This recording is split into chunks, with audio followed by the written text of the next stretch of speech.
welcome everybody to another episode of Roundtable Conversations. Roundtable Conversations makes it our mission to practice and promote the art of listening. And today we have a fascinating, very deep, very rich topic. And let us put it mildly contentious. We're going to open up the topic of Islam. This is going to be hopefully the first in a series of talks about the topic. And today's focus is on the golden age of Islam and its decline. So we have on board Imad-ad-Dean, who is a very, very fascinating person. He is a scholar, a scientist, an astronomer, and he today also lectures about Islam. And he's the head of the Minaret. What's the full name? Minaret of Freedom Institute. The Minaret of Freedom Institute, which promotes advanced thinking and more enlightened thinking in the Muslim world and in people's perception of the Muslim world. And I hope this will be a fascinating conversation. So I want to remind everybody our rules for the roundtable that we're going to implement in order to try to promote the art of listening. The first one is all participants in the roundtable are equal in importance. The second one is one person speaks at a time. The third one is when not speaking, members are focused on paying full attention to what is being said and understanding what is being communicated, both logically and emotionally. The fourth and most challenging rule, I believe, is we always add to the common pool of knowledge. We never negate, we never argue. So if Imad says something I disagree with, rather than saying I disagree with Imad, I simply say my opinion. So if Imad claims that the sky is blue and I'm sure that the sky is green, then I simply say the sky is green without the preface of what I disagree with or don't agree with. And when we talk according to the question that was asked and take into consideration people's attention span. And without any further ado, we're going to delve right into it. You ready, Ahmad? I'm ready. Let's do it. So the first question is as follows. There is a widespread ignorance about history in general, and specifically about the role that the Muslim world played in the chain of development of the modern world, most notably during the Muslim Golden Age between the 8th and 14th century. Why do you think it is so? What do you feel are some important contributions of the Muslim world leading to today's modern world? Well, I think there's a combination of factors that go into this. First off, the natural tendency of any group of people, any society, to be self-centered and to see itself as the center of society. So the West sees itself as the center of society, and it tends to want to recognize the contributions of the ancient peoples who lived in the same geographical region, but to underplay or ignore the contributions that may have come from outside. But there are other factors that have more to do with the current events. For example, I think that the reason for the rise in the hostility towards Islam in recent decades has a lot to do with the number one, the fall of the Soviet Union created the need for a new enemy, a new other to identify the West as being as opposed to. So it used to be the West versus the communist world. Now it's being seen as the West versus Islam as the new clash of civilizations. There's also the legacy of ancient hostilities. The greatest rival to the West at the time of its rise was the Ottoman Empire. And so it was very easy to see the Muslim world as the other. And although the Ottoman Empire has been gone for quite a while, there's a lot of residual memory and hostility. There's also the fact that the Christian religion played a significant role in the development of the West. And even though Westerners are not anywhere near as religious now as they were in the Middle Ages, there is still a tendency to want to see that as some kind of an other philosophy that has another worldview that affects the Muslim world.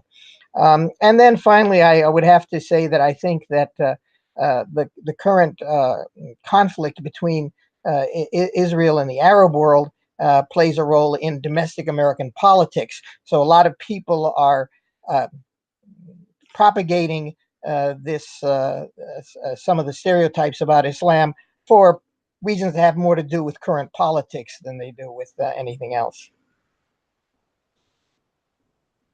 I guess I'll have to also add, of course, this includes the because whenever I say that, some people think for some reason I'm talking about Jewish people, and actually the Christian fundamentalists are a major element in this, because for them there is more than just a political conflict of civilizations, but there's teleological end times and a whole arc of history that plays a role.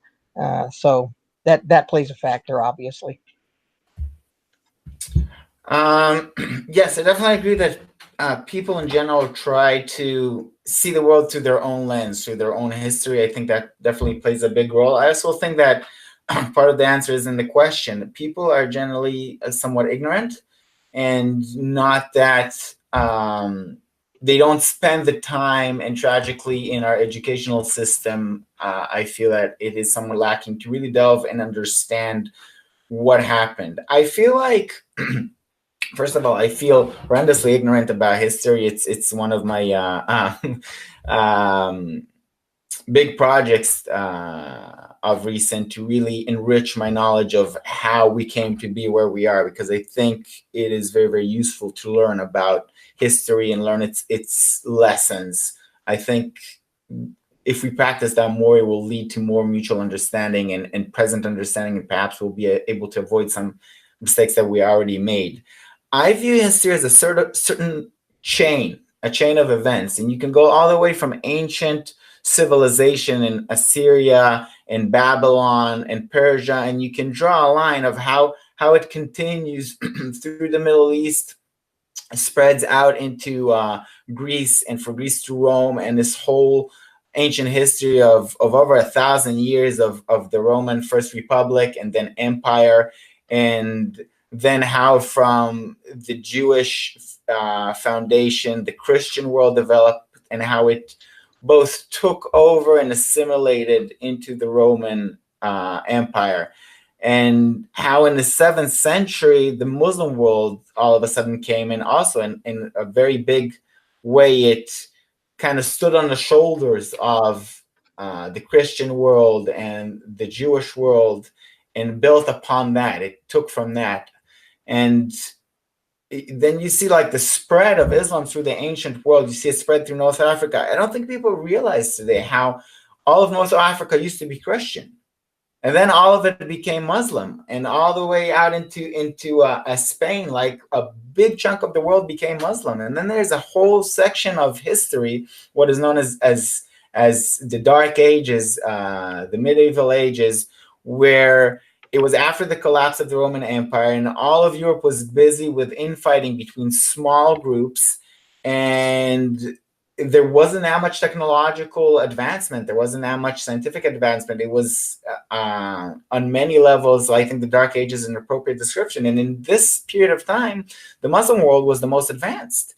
And it took all of the ancient knowledge of Greece and Rome, and it really safeguarded it, because a lot of ancient writings only survived in Arabic. They were translated into Arabic, preserved in Arabic universities and libraries, and that was how they were handed back, so to speak, to the Western world and built upon and developed. So I see like history as this amalgam. People want to say like, this is the most advanced civilization, this is the most advanced civilization. I kind of view this image of human civilization. You know, paper was invented in China, and so was early versions of the printing press.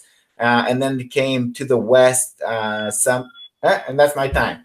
So basically, to summarize, I feel like you really have to see a more complex, a more integral view of reality and history to really see that everybody really have a place in leading to where we are today.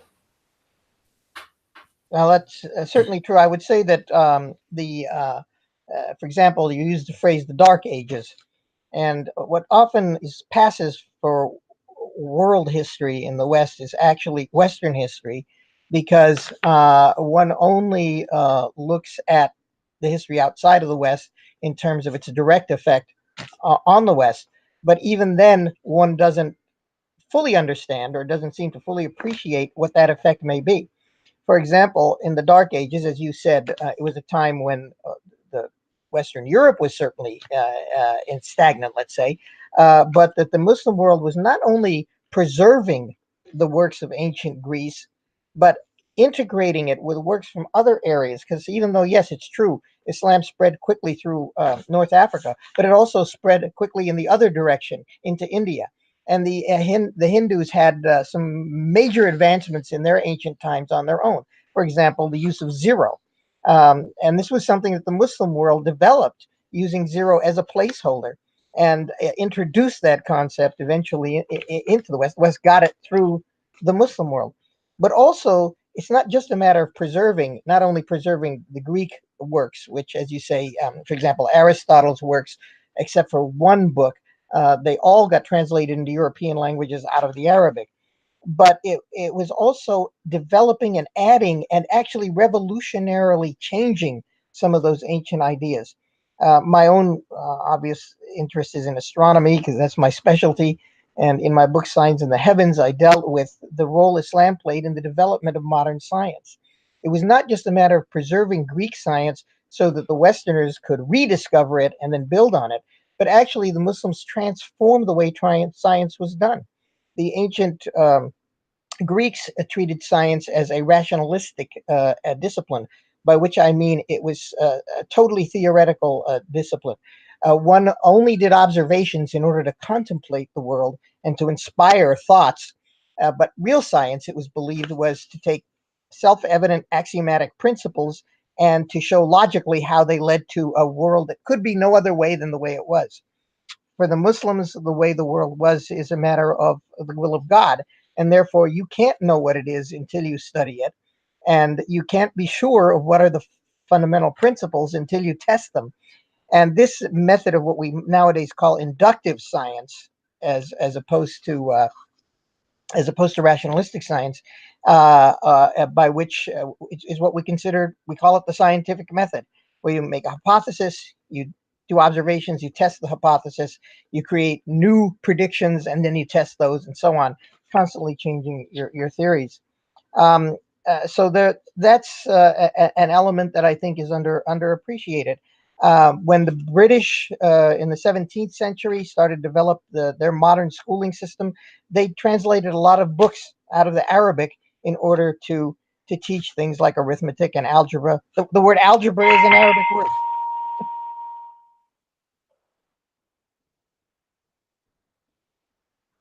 Dramatic. You want to finish the sentence? Well, no, I'll just stop there. It's not just the word algebra. So many words in English, about 10% of the language comes from Arabic roots. And it's and almost any word that begins with AL is going to come from an Arabic root. Yeah, definitely algebra, zero, astronomy, medicine, the whole scientific methodology. A lot of this was either developed or built upon and advanced in the Muslim world. And I think it's very, very important to understand it. I think also something maybe that wasn't said is Islam came from the Arab Peninsula, which was very, very tribal before the arrival of Islam. And Islam presented this idea that all of us are equal, at least under the umbrella of the religion. So it kind of put something higher value than my tribe, my blood, my small little family, and created this idea of a common humanity, maybe limited to Islam and more and a little bit less so to the people of the book. But it's definitely an advancement. It's a progress on what was happening before, where it was only my clan. It's kind of like I see this gradual progress of history towards this idea of the universality of man, and I think there's definitely a step in the Middle East, a big step towards that. I think also a big reason for the ignorance of Islam's historical role is where it is today. And I think it is fair to say that today the Muslim world fell from its previous heights. It's, in a way, I think, so to speak, it would be fair to say that it's in a bit of a dark ages of its own right now. And you see vast swath of the Muslim world that are, in many ways, underdeveloped, underachieving, and held back by a very certain interpretation of Muslim readings and a very certain culture that isn't conducive towards progress and advancement and scientific freedom and freedom of thought. And I think that would also be fair to say. You're speaking about the conflict of the West needs a new enemy. I think in a lot of ways, a lot of the Muslim world also is seeking an enemy, or at least a big part of it. I don't want to quantify it maybe, but there's definitely parts of the Muslim world that want to have an enemy, want to pick a fight, want to do this physical global jihad and take over the world. And that creates a certain conflict, and that creates a certain image. It's hard to look at somebody who's on attack and see all of his positive past. And I think that also plays into this perception today. Do you want to do another round on this question, or you want to progress to the next question? Well, I'd like to pick up on what you just said, if I might. You know, the idea of the universality of man is also under a religion is also found in Christianity. You know, Paul said all equal in Christ, so Islam can be said to be building on that when it holds a similar view. But I think Islam also introduced something else, which was tolerance of the other, even so that of the non-Muslim. So that because Islam appreciated, I think, more strongly the not just the similarities between Judaism and Christianity and Islam, but rather the brotherhood of the prophets. One of the things that Islam teaches is that all the prophets are the Muslim is not to make distinctions among the prophets, and this is something that is quite first off, is practically unknown by non-Muslims, and is even difficult sometimes for Muslims to fully appreciate. In fact, there's a famous hadith, which are reports about the Prophet and his companions and what they did and said. And there's a hadith that said the Prophet found a Muslim arguing with a Jew as to whether Moses or Muhammad was a greater prophet. And the Prophet, peace be upon him, said to the Muslim, "Don't get in arguments like that," reminding him that the Quran said we make no distinctions among the prophets. And the Muslim said, "Okay, yeah, the Quran says that, but it also says that Muhammad is the seal of the prophets. Is that not a distinction?"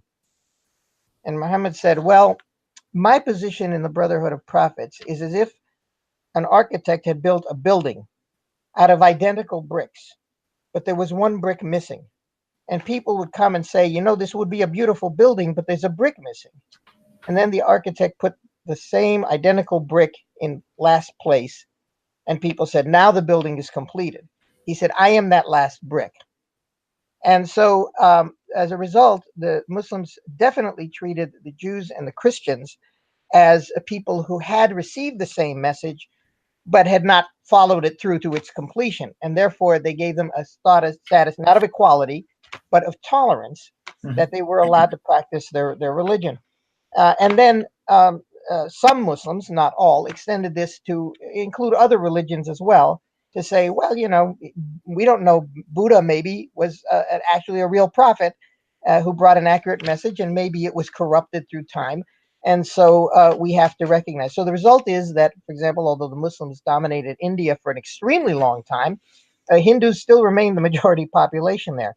And even though, as you said earlier, they spread through North Africa, Christian communities existed in North Africa.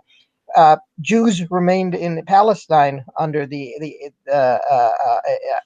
Muslims. As a matter of fact, Omar invited the Jews who had been expelled previously by the Romans back into Palestine which angered some of the Christians who claimed that that was a violation of his agreement with them. But Umar's followers insisted that was not part of the agreement. So I think that's an element that was an addition that should be noted.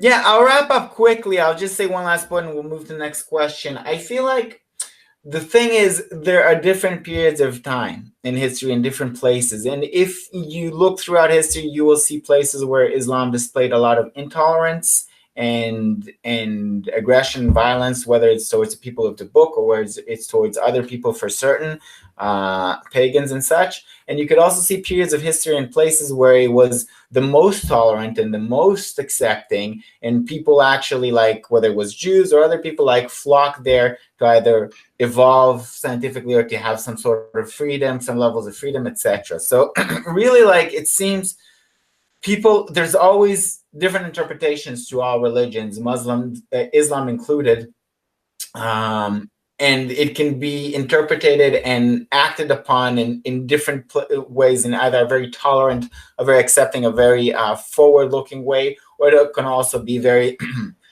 for lack of a better word, like a medieval attitude. I think I want to move to the next question. The next question is kind of a little bit of clarification. Maybe we'll do just one round on it. There seems to be a certain misunderstanding in the Western world about Islam conflating the religion with a nationality. What are some differences that exist within the Muslim world? What is Islam really? Can you elaborate on that a bit? Sure. Well, fundamentally, Islam is a set of religious teachings and a religious community, and it is not. It is like Christianity, a universal religion. That is to say, that anyone who believes in its fundamental principle, which is easily stated, that there is only one God and that Muhammad is his messenger. And when I say Muhammad is his messenger, I don't mean his only messenger, as I said, but really the final in the series of prophets. Anyone who believes that is a Muslim by definition. And it doesn't matter what gender they are, what nationality they are, what ethnicity, what race they are. That has zero role in it. So one of the common misperceptions about Islam is that it is an Arabic religion, and that being a Muslim and being an Arab are pretty much interchangeable. And this is definitely not the case. Only about 15% of Muslims are Arabs. The largest Muslim country in the world is Indonesia, which is not an Arab country at all. And 2, 3, and 4 are India, Pakistan, and Bangladesh, not necessarily in that order, which are also, in fact, India is mostly a Hindu country, and yet because its population is so huge, there are a large number of Muslims there. Similarly, China has an enormous number of Muslims, both of Turkish origins and of Han Chinese origins. So the ethnicity and nationality, as we usually understand the word, have nothing at all to do with Islam.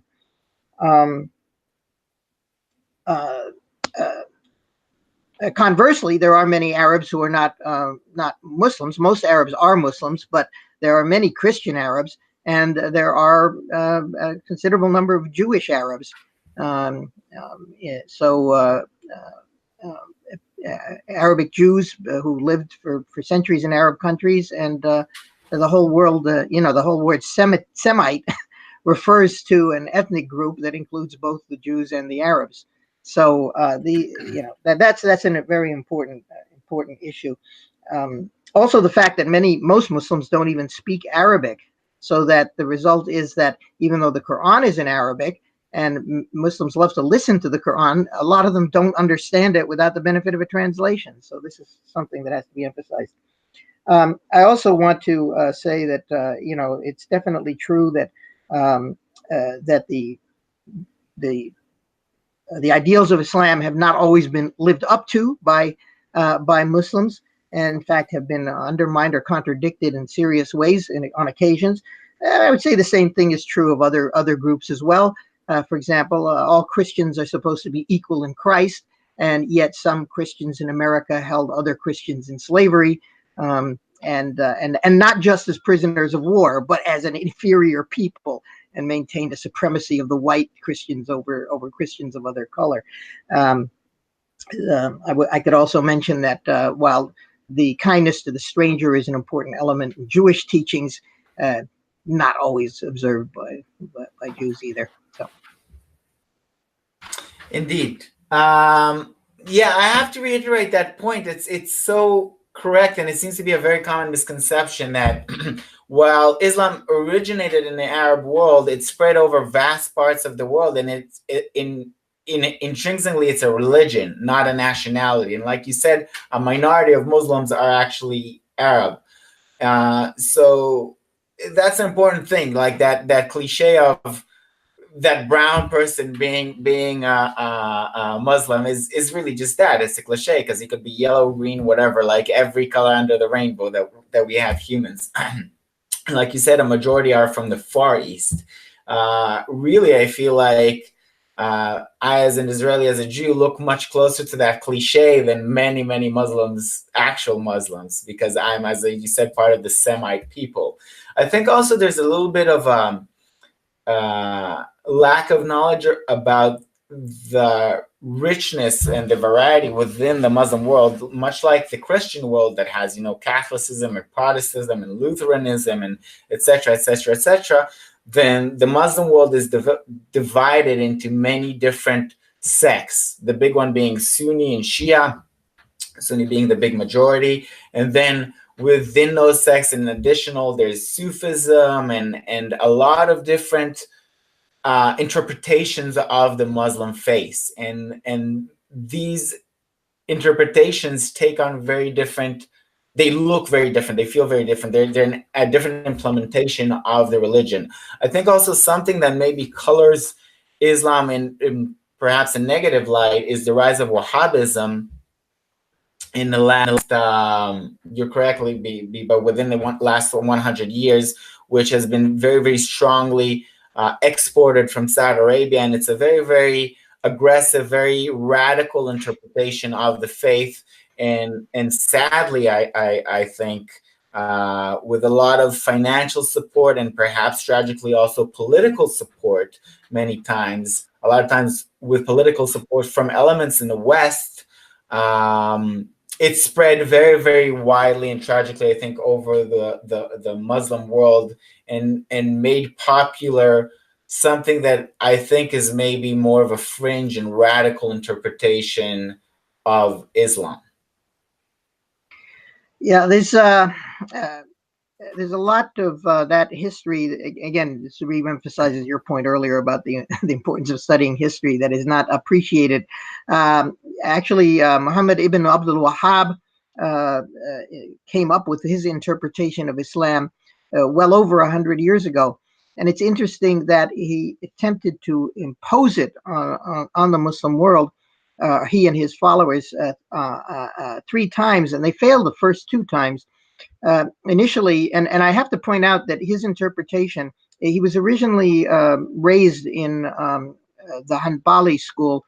There are, as you indicated, there are different schools of thought even within a sect of Islam. So even though 90%, 85-90% of all Muslims are Sunni Muslims, excuse me, most of them will claim to adhere to one of 4 major schools. And the interesting thing about these schools is that historically they were another example of Muslim tolerance, not interfaith tolerance, but intrafaith tolerance. These 4 schools, while they disagree on major legal points, had all agreed that they would never accuse one another of being non-Muslims, of being heretical. So they would agree to disagree, which is quite a marvelous thing if you think about it. It's sometimes harder to be tolerant of someone within your own faith who disagrees on an important point than with somebody outside the faith. So even though he was raised in what was the most, I would say, the most conservative of these 4 schools, it was not conservative enough for him. And he claimed that he wanted to go back to what he said were the original teachings of the Prophet Muhammad, peace be upon him, and that accusing all others of essentially disguised unbelief or heresy. His own relatives, who were scholars, rejected his ideas. But Muhammad ibn Saud, who wanted to be the king of all the Arabs, made an agreement with him that if he would support Saud's claim to kingship, Saud would support his claim to having the only correct interpretation of Islam. He was initially defeated by his own people. Second attempt, he was defeated by the Ottoman Turks. But the third attempt was successful because it happened during World War I, and the British supported him. Lawrence of Arabia was there. Even if you see the movie Lawrence of Arabia, you can see the subtext of how he's setting up the Saudi family in the Arab world. And then the Americans, of course, came in and made the successful oil industry, made them rich, and they have been able to export that. Many of the extreme violent, now they themselves are not necessarily revolutionary in the sense of calling for revolution. Quite the contrary, they're trying to establish and expand their own dynasty beyond its current borders. But they have inspired even more radical movements like the Al-Qaeda and the Taliban and so on, that are offshoots of their teachings. Yeah, indeed, it's both fascinating and tragic in a way. I think like this recent history, it's important to really understand it. And like you said, it's harder to be tolerant within your own faith. Like always, it is the conflict between people who are really, really similar. I don't know anybody outside the Middle East who can tell the difference between a Palestinian and an Israeli on looking at them. I can tell the difference for sure. And we've been duking it out for the last 80 years or so. And you see the same thing like in the Far East. You see in World War II the tragic violence between Japan and China, even though to anybody from the West, and my apology towards people from the East, they look indiscernible. Although I definitely understand that there are differences, but again, you're much closer than I am to you, and you see that the similarity like seems to bring space to more hatred in a way. When you're closer, you can have actually more emotions and more relationship and more hatred. And I think that's important to understand and also important to grow up out of. And I think that history of intra-faith tolerance is something we need to return to. Tragically, you see today in the Muslim world, there's a lot of conflict between Sunni and Shia and a lot of bloodshed all over the Middle East. And I think it's horrific. People talk a lot about the aggression between the West and the Muslim world. And I think Muslims, first and foremost, need to acknowledge and address the violence within the Muslim world. So it's a very complex image. And I think the positive thing about it is that there's a lot of room for growth. Are you ready to move to the next question? Yeah, just one short point on this. I just to expand further on what you said. It's not just religions and ethnic groups where you find this problem. You find it in ideologies too. I think the Stalinists and the Trotskyites hate each other worse than they hate the capitalists. So. Indeed. It's a very, very human phenomena that you hate people who look like you the most. Hopefully, we're gradually improving it. Our next question is as follows. Is religion in general and Islam specifically inherently incompatible with progress, with the scientific method, with enlightenment, with morality? I would say categorically no to that question. I do not think, first off, I don't think any religion is inherently in contradiction with science and progress.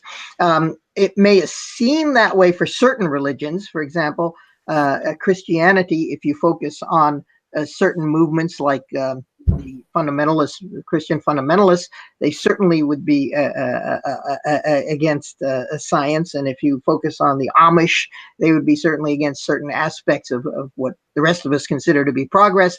But I don't think that that's inherent in the religion. I think this is an accident of history.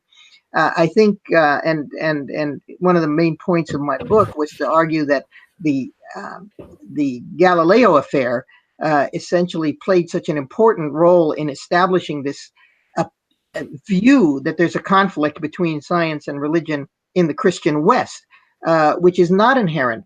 If you look closely at Galileo, you find he was a religious man. Galileo, in fact, quoted the Vatican librarian in his defense, saying the Bible tells us how to go to heaven, not how the heavens go. that the problem that occurred in Christianity was that because the Christian doctrines were established during a time hundreds of years earlier, when science had different theories, scientific theories change all the time. It used the science of its day to interpret the metaphors of the religion and to establish the metaphors of the religion.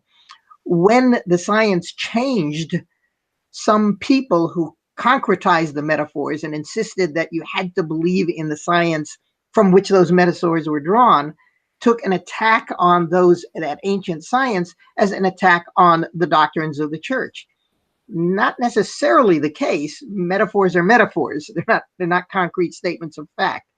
But it was very threatening to the church because the view of the great chain of being, the idea that the world, the human beings live on the earth at the center of the world and the universe expands out from that and God is infinitely removed, was tied into the idea that you need a church to connect yourself with that infinitely remote God. That infinitely remote God had a son, and then there's the angels and the lower angels and the church, and the Pope is at the top, and you had this great chain of being was something that they felt was threatened when you suddenly said, well, actually, the Earth is not at the center; it's kind of floating around the sun. And in the case of Islam, this has in the past actually been even less of a problem because, as I said earlier, the Quran has teachings that encourage scientific research. It says that, look at God's signs in the heavens and the earth. Don't just take the word of the book as the signs of God. In fact, it's interesting that the word for the verses of the Quran, ayat, is the same word used for the phenomena of observing the universe, for the signs in the heavens and the earth. It's ayat. They're both the same Arabic word. And so I think that makes things inherently different, but that doesn't mean that Muslims are immune from the same problem of concretizing metaphors. As a matter of fact, one of my greatest concerns is that some Muslims today are so enthusiastic about science that they're insisting on looking in the Quran and treating it almost as if it's a scientific textbook, and saying so that when the Quran says such and such a verse, it's referring to the fact that the sun is in orbit around the center of the galaxy.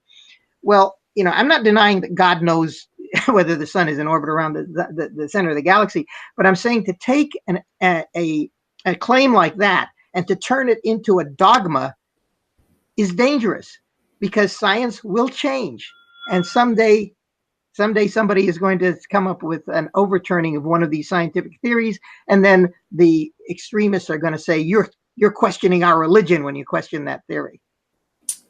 Yeah, definitely. I want to start with where you ended with this idea of dogma. I think what is incompatible with progress, with scientific method, with morality, is dogma, is this ideological possession that any religion is always at risk of coming to, this point where you shut out anything that does not agree with your specific interpretation of your faith, and you won't let any new information through this filter of the way you believe. And you see that with communism, you see that with Wahhabism, you see it with almost every religious movement is capable of coming to this sad place where they're closed off to progress. I think there is a lot of value in religion. People focus on its limits or its negativity, but they don't really take into account how important and valuable it is. Because Nietzsche was talking about we killed God in Age of Enlightenment. And the 20th century saw some of the most horrific horrors that humanity is capable of inflicting upon itself. Because most people need some kind of story, need some kind of boundary to hold them in check from their worst inclinations. Most humans are like that. And this is important to understand, because once there isn't that limitation, a lot of people go out over the deep end and behave in ways that are incomprehensible or really awful. And I think it's important to understand a little bit of the depth of potential, not only of human good, but also of human evil. So I definitely think that rather than being incompatible, a lot of the scientific method and progress and the evolution of morality stemmed from religion. I actually personally believe, although I'm not going to argue the point, that religion is the external expression of some kind of inherent truth. I do believe that there's this idea of some kind of revelation of a level of reality that's more real, that's more true. And I think the spirit of that is what is trying to be expressed through these religions. And what is left in the end, just the religion, the action of doing some physical act in this corporeal world, I think that's kind of like the shell of an internal connection or relationship will you be with a force of nature, with the God or whatever it is you choose to describe it as or understand it as. But I think rather than being incompatible, it goes hand in hand.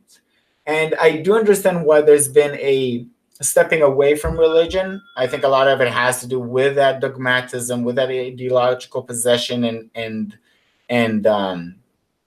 the negative aspects of religion, where people wanted to actually understand and be more self-aware in a way. But I think you need to be hesitant of throwing away the baby with the water.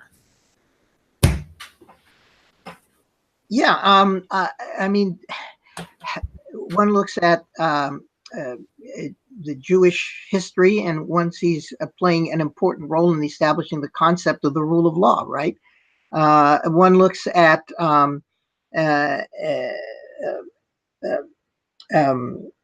Islamic history, and one sees a very important role being played in the development of the concept of human rights.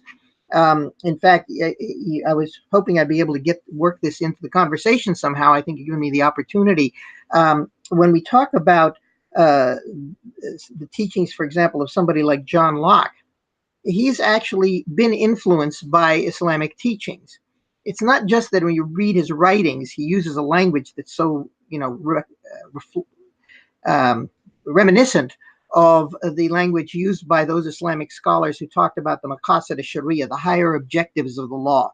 They said, it's not just the law. The law has a purpose, and that purpose is to protect life, property, dignity, lineage, the intellect, and the religion of the people. And it's not just that, but actually Locke in his early years was a pragmatist.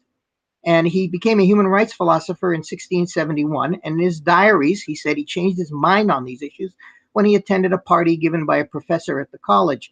Now, researchers are pretty sure that the professor he's talking about is Edwin Pocock, who in that year translated Ibn Tufayil's classic Hayy ibn Yaqzun into Latin, into the Philosophicus Autodidactus.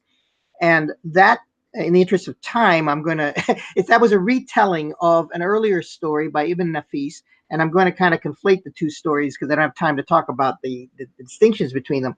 But basically, a perfectly reasoning being created spontaneously on an island alone, desert island, and through his perfect ability to reason, comes up with all the laws of science and comes up with the knowledge that God must exist, but can't decide whether to worship God or not because he doesn't see that God needs to be worshipped. There seems to be no point in it. On the other hand, he wants to worship God because God is so perfect. Then some human beings crash land on the island. He helps them fix their boat. He learns their language quickly because he's so smart. And he finds that even though these beings lack his perfect reasoning power, that they've come up with things he didn't think of, like they cook their food, which not only makes it taste good, but makes it last longer.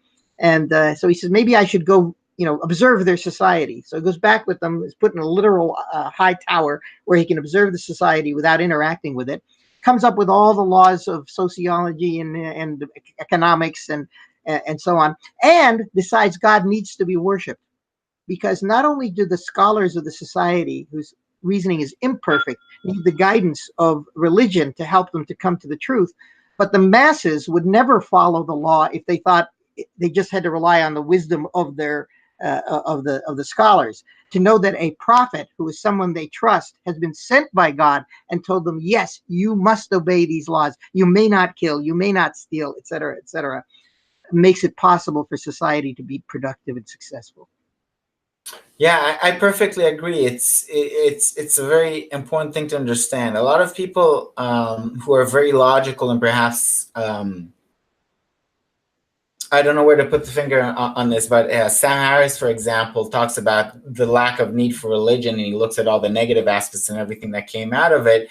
But Ben Shapiro will tell him, yeah, I don't follow your logic, because you can logically say that it makes total sense to just use everybody and take advantage of everybody. Like, if there is no God or prophet telling you to behave in a moral fashion, it's not necessarily the logical conclusion to behave in a moral fashion. Not for everybody, for sure. And like you said, I think for a vast majority of people, that authority of a prophet, of a God telling you to behave in a certain way is not only expedient, but in many ways the only way that they will behave in such a way anytime soon.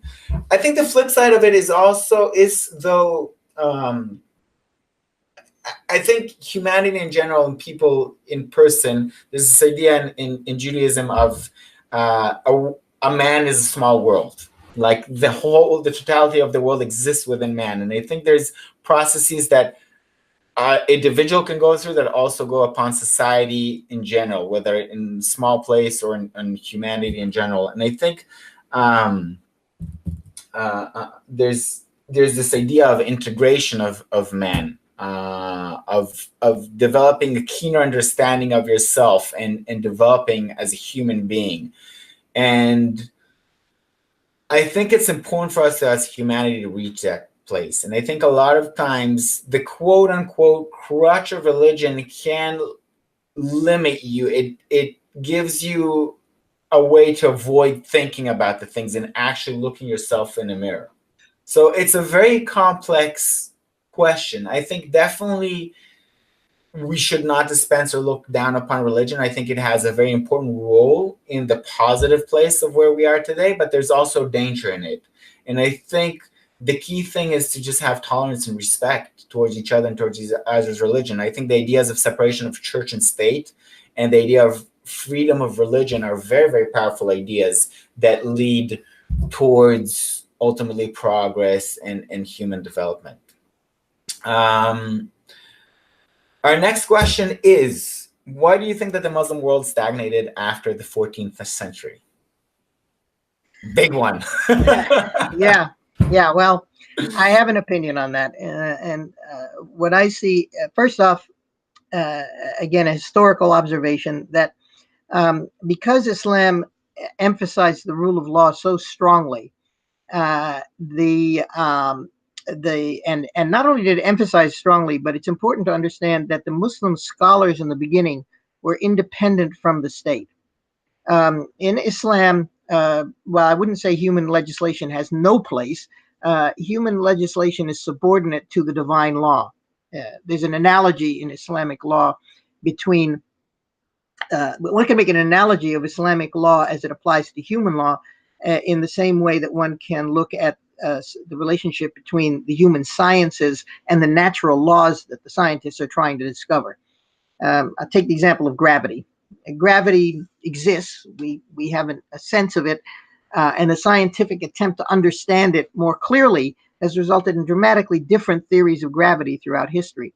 To Aristotle, it was the tendency of everything heavy to want to be at the center of the universe. To Newton, it was the mutual attraction of any two masses. To Einstein, it was the shape of space. These are really different views from one another about what is ultimately some one thing. So gravity itself is whatever God has made it to be, and the scientists' attempt to understand gravity is a human enterprise. Now, the same thing with the Islamic law. The Sharia is whatever God has decreed it to be, but the jurisprudence of human beings, which in Arabic is called fiqh, is a human enterprise. And so it's not surprising that human beings might change their opinions throughout the centuries as to what it is God actually wants us to do in a given situation. So if you understand that, then you have to have a sort of humility that you were talking about earlier, in terms of people who may disagree with you on the interpretation of the law. So I think I lost my thread here. What was your final conclusion that? Why do you think the Muslim world stagnated after? Oh, why did it stagnate? Yes. In order to have, however, this enterprise of jurisprudence to be a successful one, you have to have total freedom of thought of the people who are engaging in it. And the original Muslim scholars were not a part of the government. So it wasn't just that you separated the legislature from the executive branch, but the legislators were not legislators. They were scientists. They were jurists trying to discover what the law was and writing opinions about it. And the fact that they often criticized the rulers for exceeding their authority and violating the rights of the people resulted in the rulers having a desire to suppress them and to control them, which in the early centuries they never succeeded in doing. But after the Mongol invasions, the Mongols began to hire the jurists to work for the government. And increasingly, the jurists began to, surprise, rubber stamp whatever the government wanted to do and say, yes, this is what the religion calls for. And this resulted in a decrease of the opinions of the public towards the ability of the scholars. And eventually, the public came to the conclusion that, as the Westerners put it, the door to ijtihad, the door to original thinking about legal scholarship should be closed, and people should just imitate the old legal opinions and rulings. This, of course, is a recipe for stagnation, not only directly in that it takes a flexible, dynamic legal system and turns it into a stultified, stagnant legal system, but also because law was such a highly regarded science that once you took away independent thinking out of the law, it began to disappear from the whole pedagogical system. Schools no longer taught people to think. Schools taught people to memorize and to regurgitate what had been brought up by past generations. Well, science can't be done that way. And so it was like the death sentence for scientific progress and ultimately for economic progress and everything else. Yeah, I feel like here your answers will be a bit more rich than mine because I'm less familiar with the topic. But I'll go out on a limb. I feel like if I try to compare it to my religion, nationality of Judaism, I know that every generation there's a progress of interpretation on the original writings. So there's the Pentateuch, and then there's, I think it's called prophets in English. And then there's the Mishnah, the Mikra, the Talmud, the Gemara. Like keeps on every generation reinterprets the old writings. And even more importantly is the process of thinking about it. There's all the time as you grow up as a Jew in a Jewish society, at least up until today, there's a constant process of logic, chewing over and mulling over and discussion of the old ideas. So it forces you to think about it. And there's a constant re-examination of the things. And it seems to me like in the Muslim world, at some point, there was this decision of, that's it, jihad is done. There's no more reinterpretation. There's no more thinking about it. We're done thinking. And once you're done thinking, then it leads to stagnation because there's this idea that humans have an inclination for progressiveness and for conservatism, and that's a human inclination that different people are inclined more so to one or the other, and it exists in every person, like the one inclination or the other. But both are necessary for a functioning society and for a functioning human. You need to be able to conserve what is working and existing in your foundation, both as a society as an individual, but you also need to be able to have a creativity, because sometimes the world changes and sometimes you need new solutions for new problems. So there needs to be a balance of both. And once you throw one out, you're just like, we're only going to be conservative and there's not going to be any more room for creativity, then you reach a dead end, you stagnate. And the vice versa is also true. If you're only creative and you try to burn down the old world, then usually that leads to atrocities and collapse of social systems and hierarchies. Same thing can go for your own life. If you stop going to work and stop, doing what works, you just go crazy. Your life will collapse. So I think it's important to have both. And I think at some point, Islam strongly tilted towards one. I think it's also interesting that you brought up the idea of separation of powers. This idea in the democratic world that there's a separation of powers between the law, the judgment of the law, the writing of the law, and the executive branch. There's a separation of different branches of government, and they're supposed to balance each other out. And it's interesting that you bring up the point that in the ancient Muslim world, there was a separation of executive powers, and then gradually that separation ended, and that led to the stagnation. I'm also really curious about when the separation of executive powers started, because my understanding is originally it was all Muhammad. It was all executive powers. And I believe that Abu Bakr was the same, but at some point it evolved towards the separation of executive powers. So I'm interested in understanding how that evolved, and also more about the process of how it devolved. Yeah, well, that's a very interesting point. Interesting question. Definitely, Muhammad, was both a prophet and a head of state, and he was also the chief judge. So all these powers were combined in him. But because Muslims believed he was getting direct guidance from God, he was in an unusual situation. Now, when you get to Abu Bakr, things become a little more complicated. I would say that there were cases where Abu Bakr did assume more authority than perhaps he should have. But rather than say something that's going to get me in trouble with a lot of other Muslims, let me instead point out that at least in theory, Abu Bakr admitted that he did not have legislative authority. Abu Bakr, in his inaugural address, said, "It is true I've been elected your commander, although I am not the best of you. If I give you an order that is in accord with the Quran and the practice of the Prophet, obey me. But if I give you an order that departs from the Quran or the practice of the Prophet, correct me, because truth is righteousness and falsehood is treason."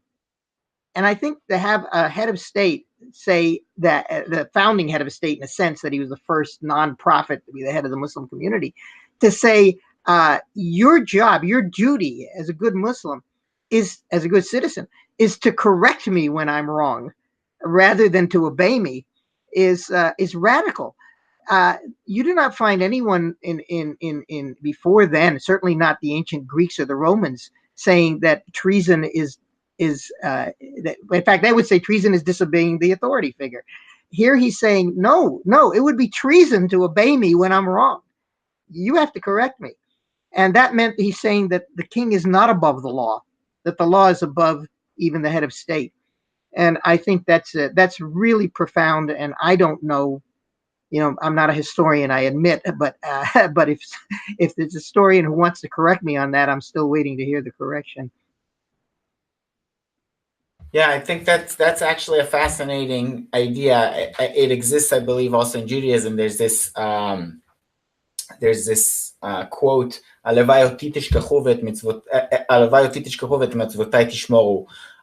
"It's God is saying to the people of Israel, I wish that you will forget me, forget God, but will keep my commandments."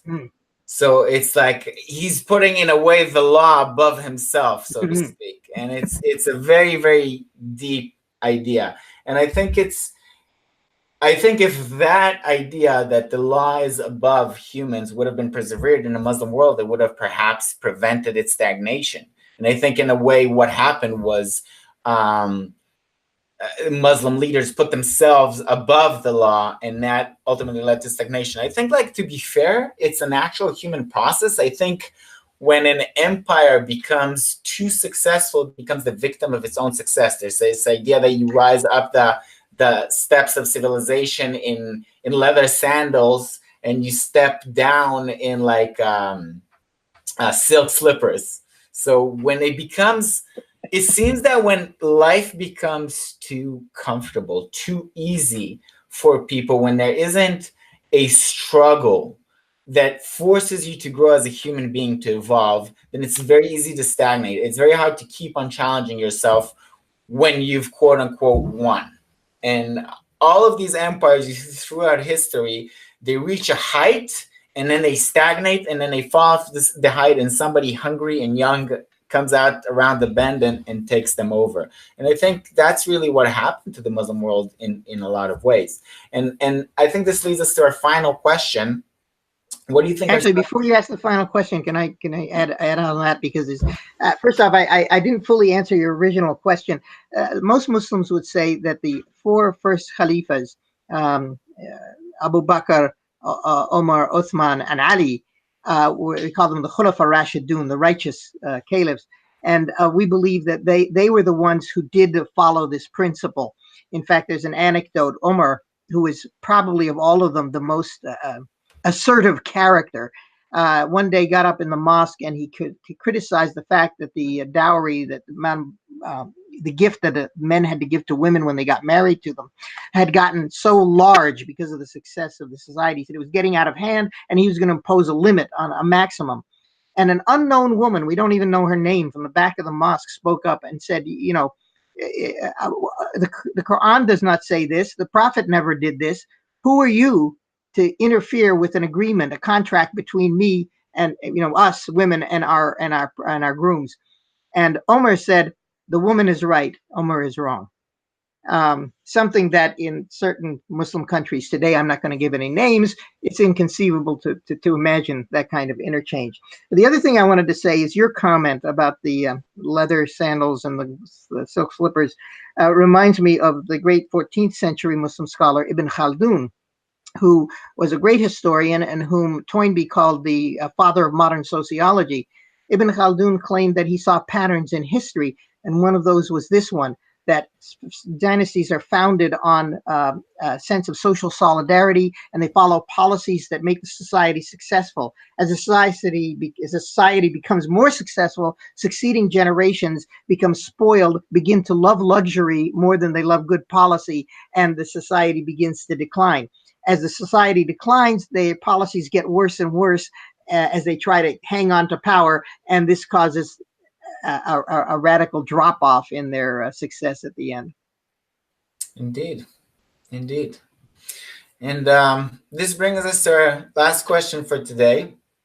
What do you think are some steps that the Muslim world can take today to return to its past stature as a leader in science and morality? I strongly believe that they have to return to the principles of ijtihad, to original critical thinking. And when I say original critical thinking, I don't mean that some charismatic figure should come up with a new theory and impose it on everybody else, but rather there should be a pedagogical reformation in which every member of the society, male and female, starting at the youngest age, is encouraged to learn how to think for themselves. The other thing that I think is part of this is that the Muslims should all get into a first-hand relationship with the Quran themselves. Read the book for meaning. And if you don't understand Arabic, get good translations. Get multiple translations, because any translation is going to be an interpretation. It doesn't matter how smart or how well-meaning the translator is.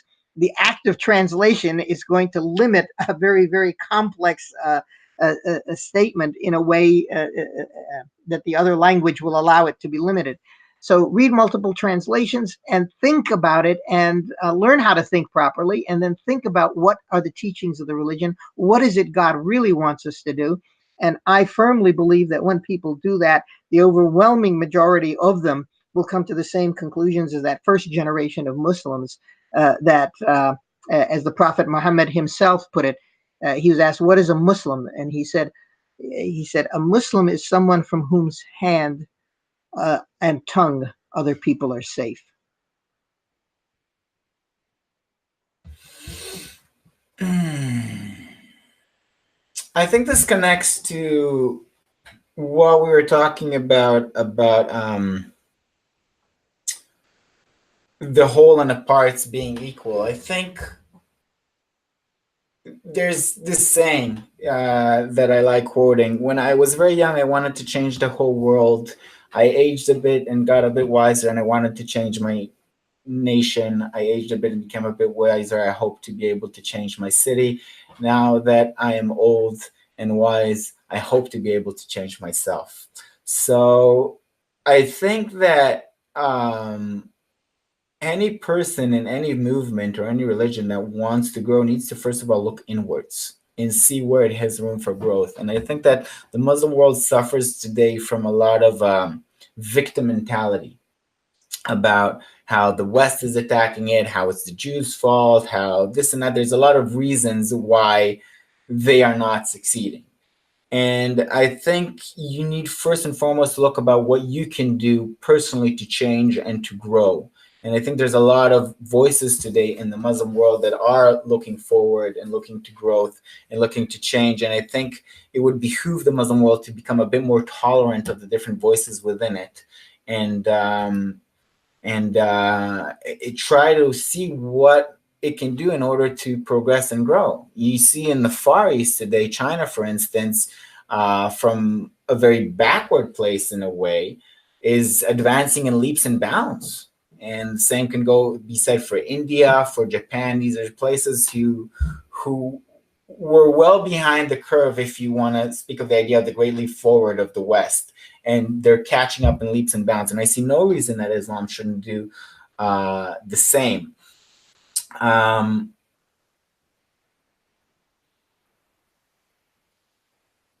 I think also another thing that can be done is, we talked about this idea of Islam preserving and building upon and handing to the West all of this advancement and progress that led to ultimately to the Enlightenment, to the Renaissance, and to the Enlightenment. I think today perhaps Islam could benefit from taking a leaf from the Western world, because I think there's a lot today in the Western world that is positive. And I see scholars such as yourself who are in the Western world, have moved into the Western world and benefited from it. I think trying to take back and build upon and have this mutual growth from the West, which really, I think, as we said, it's not really West or East so much. It's the culmination in a way of the human story, of human progress. Because the West today is built upon the Far East and the Near East and the Middle East and Islam and Christianity and Judaism. It's the end result of an amalgam of experiences and cultures and everything. And I think it would really behoove the Muslim world to be less aggressive and set in its ways and more open to discuss and accept and learn from these ideas and enrich itself through it. Yeah, well, obviously, the Islam went through its golden era. And part the success was its openness to accepting ideas from India, from Africa, from the Greeks, and the criterion they used in order to say which of these ideas should we accept and which should we reject was, are they true? All truth comes from God, not necessarily through any particular ethnicity or race or geography. And I think that Muslims have to re-embrace that idea. All truth is going to come from God. So where there's a good idea that comes from the West, and for example, I would throw out, and I'm willing to, even though many Muslims would not agree with me, but I'm willing to throw this out because I so strongly believe it. The American notion of secularity, as opposed to some other notions of secularity like the French, is, I think, a good thing from the Muslim point of view.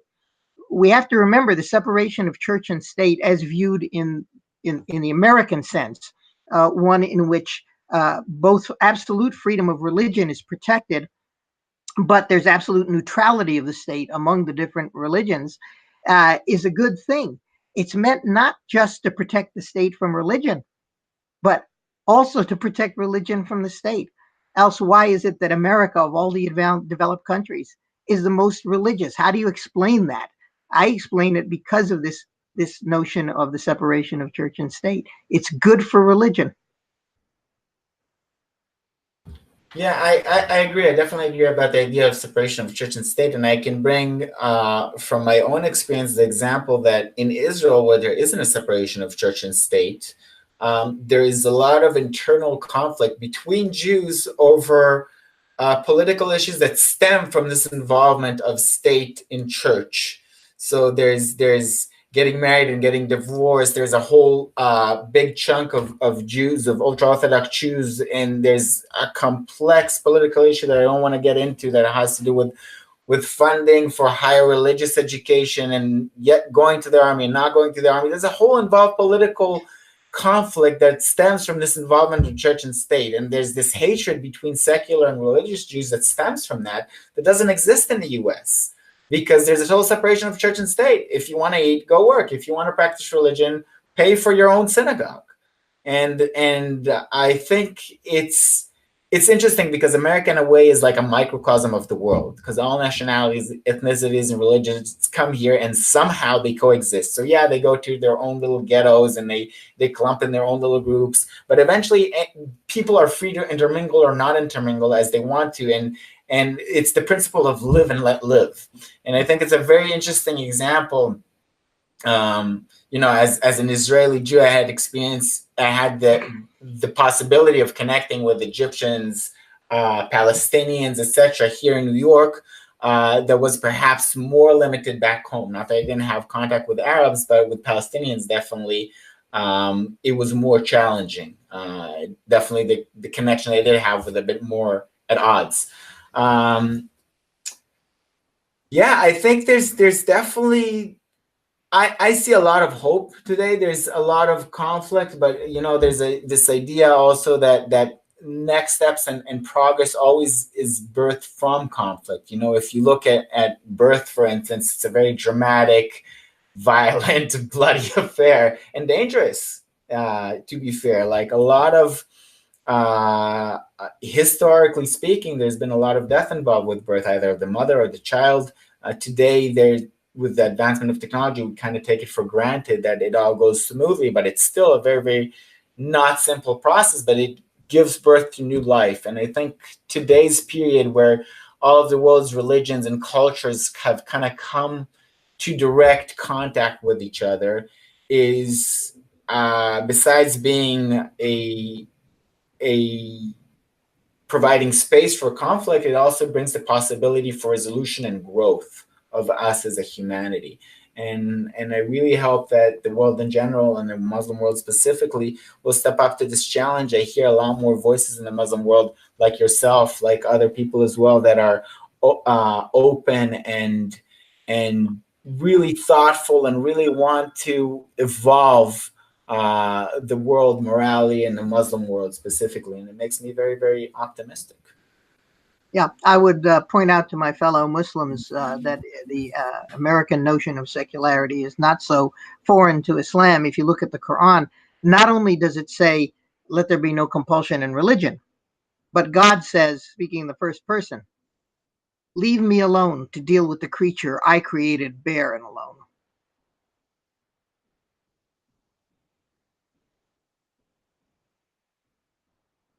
So yeah, I feel that's a good summary, a good ending to our conversation. I really, really enjoyed it. I have to admit, I'm very happy with the result. I had a lot of preparation for this because I wasn't sure how it would come out. It's a touchy subject, to say the least. I hope we'll have some more conversations. There's a lot more to unpack about the rich world of Islam and how it interacts with the rest of the world. And that's it. If anybody wants to keep in touch with Imad-ad-Dean, you're welcome to go to the Minaret of Freedom. We'll post all the links below. He's also written 2 books, or he's written the 1 book about astronomy and Islam, and he's also participated in another book about Islam in the West. And I read one of them. I can definitely recommend it. I'll post the links below. And also, I edited a book called Islam and the Discovery of Freedom. It's actually written by Rose Wilder Lane, but it's got a commentary by me. So everybody's welcome to these things. I'll post the links below. Is there anything else you want to say to our audience? Any way to keep in touch with you? Well, go to our website, minaret.org, and contact us. I'll be happy to be in touch with anyone who wants to be in touch. Thank you so much, Imad-ad-Dean. Salam alaikum. Shalom. Bye. Bye.